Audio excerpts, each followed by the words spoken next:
Determine the thickness of sandstone that is exposed on the east side of mountain. The sandstone strikes north and dips 32 degree due west.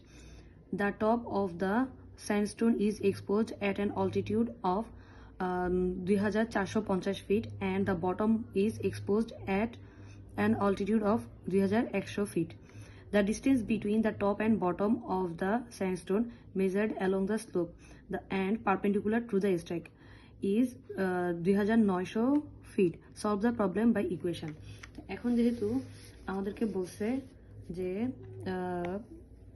এটা স্যান্ডস্টোনটা হচ্ছে expose করে আছে ইস্টের দিকে, ইস্টের সাইডে, এবং এটার স্ট্রাইক হচ্ছে নর্থের দিকে, স্ট্রাইকটা নর্থের দিকে হয়েছে, আর ডিপটা হচ্ছে 32 degree due West.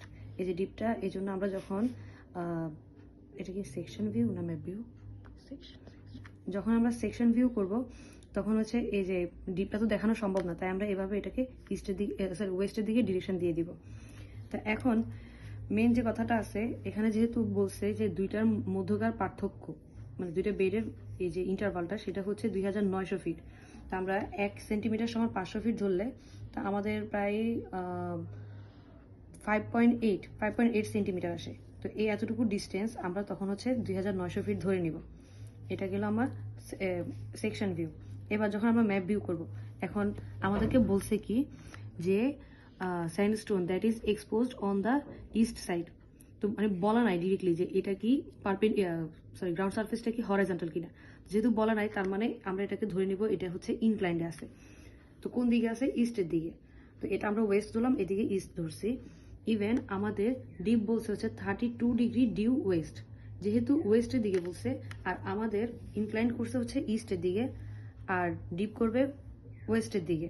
So ground surface inclined এবং বেড আর গ্রাউন্ড সারফেস দুইটার অপোজিটে। তো যখন অপোজিটে হয় তো প্রথমে আমরা এটা হচ্ছে আমার গ্রাউন্ড সারফেস। তো গ্রাউন্ড সারফেসে আমি একটা পয়েন্ট নিলাম এই। তো এই থেকে কত দূরত্বে? আমাদের যেহেতু দুইটার আউটক্রপ বলছে 2900 ফিট, তো আমরা 1 সেন্টিমিটার সমান 500 ফিট ধরছি, তাহলে আমাদের এটা সমান আসে 5.8 সেন্টিমিটার।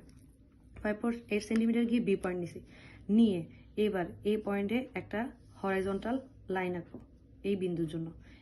তারপর হচ্ছে এই পয়েন্টের জন্য একটা হরাইজন্টাল লাইন আঁকবো। আঁকার পর এই যে এতটুকু আউটক্রপস যেটা পাইছি এটা হলো 2900 ফিট, এবং দুটাকে মিন সি লেভেলের সাথে পারপেন্ডিকুলার করব এবং দুইটা বেড আঁকবো। বেডটা অবশ্যই এই যে আমরা যে হরাইজন্টাল লাইনটা ধরবো তার সাথেই হচ্ছে ডিপ, আমরা যে পয়েন্টে পাবো তার সাথে হরাইজন্টাল লাইন আঁকবো। হরাইজন্টাল লাইনের সাথেই আমরা যে ডিপটা পাইছি, কোশ্চেনে যে ডিপটা দেওয়া ছিল 32 ডিগ্রি ওয়েস্টের দিকে, তো আমরা সেই 32 ডিগ্রি নিব, নিয়ে আমরা একটা বেড আঁকবো। ঠিক সেম বি পয়েন্টে হরাইজন্টাল লাইনের সাথে 32 ডিগ্রি এঁকে আরেকটা বেড নিব। তো বেড নেওয়ার পর এবার দেখা যাবে এই হরাইজন্টাল লাইনের সাথে আবার আমাদের বেড যে অ্যাঙ্গেলটা তৈরি করে, গ্রাউন্ড সারফেস, সেটাকে আমরা সিগমা ধরবো। এই হরাইজন্টাল লাইন আর হচ্ছে গ্রাউন্ড সারফেস যে অ্যাঙ্গেলটা তৈরি করবে সেটা হলো আমাদের সিগমা। তো প্রথমে আমরা একটা জিনিস দেখব, যখন আমরা এই যে মিন সি লেভেলের সাথে যে পারপেন্ডিকুলার লাইনটা আঁকবো, পারপেন্ডিকুলার লাইনটা আঁকলে আমরা দেখি যে এই দুইটা বেড আসে। তো এই বেডটাকে আমরা হচ্ছে এটার জন্য ইমাজিনারি লাইন আঁকছি, এই বেডটার জন্য আমরা এই হরাইজন্টাল মানে ইমাজিনারি লাইনটা আঁকছি। আঁকার পর দেখা যায় এটার ডিস্টেন্সটা যতটুক, ঠিক এটারও ডিস্টেন্স অতটুক 2450 ফিট। এটার জন্য যেহেতু এই লাইন ধরছি, তার মানে এটারও এটা আর এটার মানও যদি 2100 হয় তাহলে এটারও 2100 হবে। তো আমরা ধরতে পারি কি, এটা যদি 2450 হয়, এটা 2100 হয়, তাহলে এটা এই দুইটা পার্থক্য হচ্ছে 350। তো আমরা এতটুকু 350 ধরতে পারি।